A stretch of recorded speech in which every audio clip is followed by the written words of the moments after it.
Welcome to our channel. భారతదేశంలో ఉపాధ్యాయ వృత్తికి ఉన్నటువంటి డిమాండ్, క్రేజ్ మామూలుగా ఉండదు.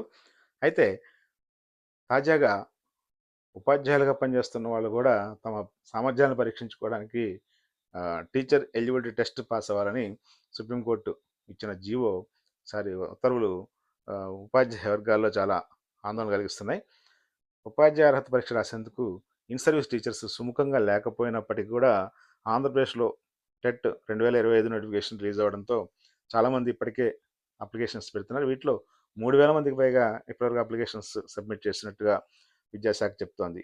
అలాగే ఈ ఏడాది సెప్టెంబర్ 1న ఇచ్చినటువంటి తీర్పు అనుసరించి ప్రతి ఒక్క ఉపాధ్యాయుడు కూడా తప్పనిసరిగా టెట్ పాస్ అయినారు. అయితే 5 ఏళ్ల పదవి విరమణ చేయబోయేవారు, అంటే నెక్స్ట్ 5 ఇయర్స్లో రిటైర్ కాబోయే వాళ్ళకి టెట్ అవసరం లేదని, కాకపోతే వాళ్ళకి ఏదైనా కానీ ప్రమోషన్స్ కావాలంటే మాత్రం టెట్ తప్పనిసరిగా పాస్ అవ్వాలనేది విద్యాశాఖ ఈ నోటిఫికేషన్లో పేర్కొంది. కాబట్టి ప్రస్తుతం ఉన్నటువంటి ఈ టెట్ నోటిఫికేషన్ అనుసరించి ఇన్ సర్వీస్ టీచర్స్ కూడా తప్పనిసరిగా ఈ టెట్ ఎగ్జామ్ రాయాలనేది ప్రభుత్వం సూచన తెలియజేస్తుంది.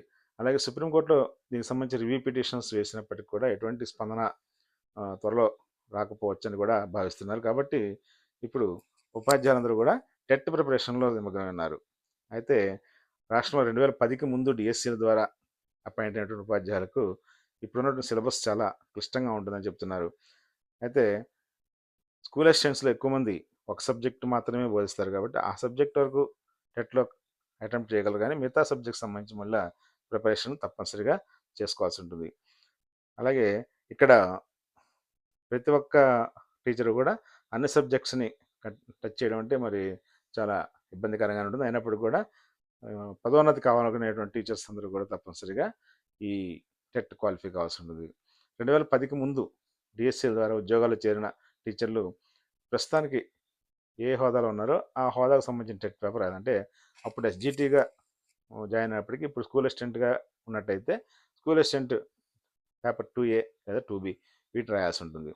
అలాగే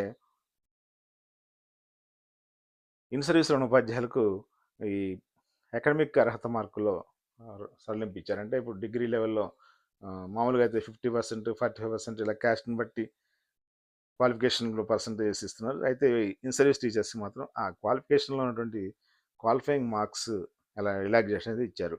అయితే టెట్ అర్హతలో మాత్రం సడలింపు ఏమీ లేదు. ఓసీలకు 60% మార్క్స్ రావాలి, బీసీలకు 50% మార్క్స్ రావాలి, ఎస్సీ ఎస్టీ హ్యాండిక్యాప్డ్ అభ్యర్థులు అలాగే మాజీ సైనికులు 40% మార్క్స్ ఇస్తేనే టెట్ అర్హతల్లో పరిగణిస్తారన్నమాట. అయితే గణితం ఉపాధ్యాయులకు ఒక సబ్జెక్టే బోధిస్తున్నారు, కానీ ఇప్పుడు వాళ్ళు సైన్స్ సబ్జెక్టులు కూడా సన్నద్ధం కావడం, అలాగే సైన్స్ బోధించే ఉపాధ్యాయులు మ్యాథ్స్ చదవాల్సిన పరిస్థితి వచ్చింది. ఇక సోషల్ సబ్జెక్ట్ బోధించే వాళ్ళు ఇప్పుడు లాంగ్వేజ్ని కూడా స్టడీ చేయాల్సి ఉంటుంది.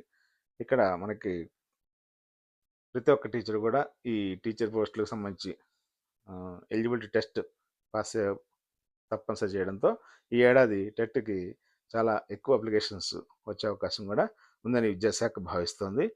కాబట్టి ఉపాధ్యాయులందరూ కూడా ఈ టెట్ రాయాల్సిన అవసరం ఉందని చెప్పి ప్రభుత్వం సూచనప్రాయంగా తెలియజేస్తుంది. ఈ విషయాన్ని పరిగణలో తీసుకొని ఇన్ సర్వీస్ టీచర్స్ కూడా టెట్కి అటెండ్ అవ్వాల్సిందిగా సూచిస్తున్నారు. Thank you very much.